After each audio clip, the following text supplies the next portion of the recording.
Welcome into Smoky Mountain Source. I have no doubt that you all have at least heard the stories of life in Appalachia from your parents or grandparents. I'm sure some of you experienced firsthand the rough and tumble life humans have lived in this region for centuries. Long, hot days, filled with backbreaking work on the farm, just trying to etch out an existence in the middle of a poverty-stricken and forgotten place. Our ancestors were hardy people who survived, even if it was barely. They tended to the land, and the little time they did have to rest was usually spent in church on Sunday. While men, women, and children exhausted themselves daily, Monday was a unique day for the women of many Appalachian families. It was wash day. Once a week, the women would have to pull double duty, as washing the family's clothes was added to their daily tasks every Monday. And this was no easy work. First of all, it took all day long, and it left little time for them to handle their normal duties, including preparing food for the family. But as Appalachians, we adapt well, and because of this, wash day created an Appalachian meal tradition that we still follow today. That tradition has many different forms, but it is historically known as the wash day meal, given its namesake for the specific day of the week it was usually made on. If the name wash day meal isn't familiar to you, then you may recognize it as the meal most Southerners prepare on New Year's Day for good luck in the coming year. You may know it as beans and greens, black-eyed peas and collard greens, wash day peas and greens, or another moniker stemming from the same historical and traditional meal of our ancestors. Regardless, this meal has held a unique place in Appalachia for generations despite its relative simplicity and, in truth, the purpose of the meal, which was a complete supper that could be multitasked by the women while they were busy washing clothes. Wash day began early in the morning, as the sun began to peek out from the horizon, warming the fields from the night before. The men went off to handle their business as any other day would bring, but the women would be spending the day elbow deep in water. Not every family washed clothes the same way. For those who did not have access to a river or a stream in which they could effectively clean clothes on wash day, the women would light a fire and set a few cast iron pots on the flames to start the washing process. They would fill the pots with water and usually lye soap. Once ready, they took massive wooden paddles to the pots as to mix them and get the clothes properly soaped up. The energy spent by these women to clean clothes was immense. They continuously beat the dirt out of the clothes with battling sticks. They removed stains by scrubbing the clothes on washboards. Once the clothes had been through several rounds of rinsing, they were put out to dry. If you were lucky, you had a clothesline to hang them on. Otherwise, you worked with what you had, whether it was a fence, a bush, or some low-hanging branches. By the time they had finished washing all the clothes for the day, hanging them, and making sure they were dry and put back into the house properly, the day was long over, so they needed a quick, innovative way to cook supper for the family. So they came up with the wash day meal, otherwise known as beans and greens. Today, when Southerners cook up beans and collard greens, the recipe is slightly different. Black-eyed peas, pinto beans, and a few others are mainly used when we cook up this traditional meal. But long ago, Appalachians used a different type of pea that they called the wash day pea. This round, yellow-tan looking pea has its roots in Africa. Those outside of Appalachia called it the field pea. Africans were bringing these heirloom peas over from their homeland as early as the 1600s. By the time the Revolutionary War was over, these field peas were not only extremely popular, but were being actively grown in the South Carolina Lowcountry, where they eventually got their colloquial name, the wash day pea. See, the brilliant part about the wash day pea was that it could be quickly cooked up tender in about a half hour's time. The perfect amount of time to boil down some greens and bake some cornbread to complete the meal, all on wash day.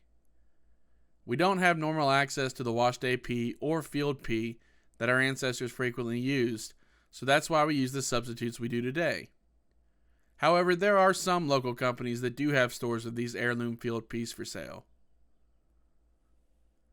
The simple mention of collard greens most likely brings back savory smells from your grandmother's house. Collard greens have been a staple of Southern cooking for a long time and are a part of the wash day meal. Collard greens are part of the cabbage family. They are often referred to as tree cabbage. They have been eaten by humans for thousands of years, way before recorded history. Some people believe that collard greens came from Africa, but in fact, they originated from the eastern Mediterranean. As the new colonies were being settled in America, British colonists were the first people to bring collard greens to the New World. Collard greens were especially prevalent in the African communities of the New World because of their value as subsistence food. Africans often boiled down the greens with odd ends of meat to create what many of us Appalachians know as pot likker, but it can be likened to gravy. Collard greens have long been tied to the enslavement and poverty of African Americans, which is a primary reason why Appalachians latched onto them just as quickly. Poverty is something the two people share, and collard greens were able to ease that poverty just a bit. So naturally, the collard green pot likker became part of the staple wash day meal as it was combined with field peas. The third piece of the wash day meal was cornbread, primarily used to sop up all the juices that the boiled down greens and peas had produced in the pot. Cornbread has an interesting place in the history of the Appalachian Mountains. It has to be one of the most popular southern dishes known, and has been for hundreds of years. Again, some people believe that cornbread came from Africa, but it actually first came from the Native Americans. Due to their agricultural advances with corn, they were the first ones to make cornbread, although it was nothing like what most of us think of as cornbread. Their cornbread was considered to be a corn pone, which some of you may know what that is, but for those who don't, it was made from a cornmeal dough that had no eggs or milk in it. As the 1880s rolled around, cornbread makers would add in eggs, buttermilk, baking soda, baking powder, and bacon grease to give the dish a better texture and taste. This cornbread is most likely what most of you are used to eating today. Yet, as new technology became available in the late 18th century, the recipe for cornbread shifted slightly again. This time, people were adding sugar and wheat flour to the mixture. They were forced to do this because the new steel roller mills destroyed the unique taste of cornmeal. Sometimes, technology takes you backwards, and most of the time, technology makes you sacrifice taste and flavor for efficiency. The heat of the rollers took away the natural sweetness of the corn and weakened its structural integrity.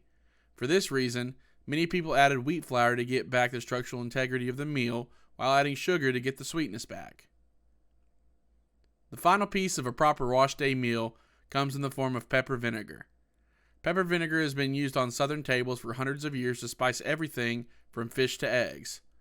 You can find plenty of commercial pepper vinegars, but there's nothing like making your own. By simply combining red onion, white vinegar, hot dried red peppers, sugar, salt, and garlic all together in a mason jar, and letting it sit for a week in the fridge, you'll have a tasty pepper vinegar to pour all over your wash day meal. Field peas, collard greens, cornbread, and pepper vinegar were brought together on wash day to form the wash day meal. While most of us don't have time to toil over cast iron pots washing our clothes, we still keep this Appalachian meal alive in many forms today.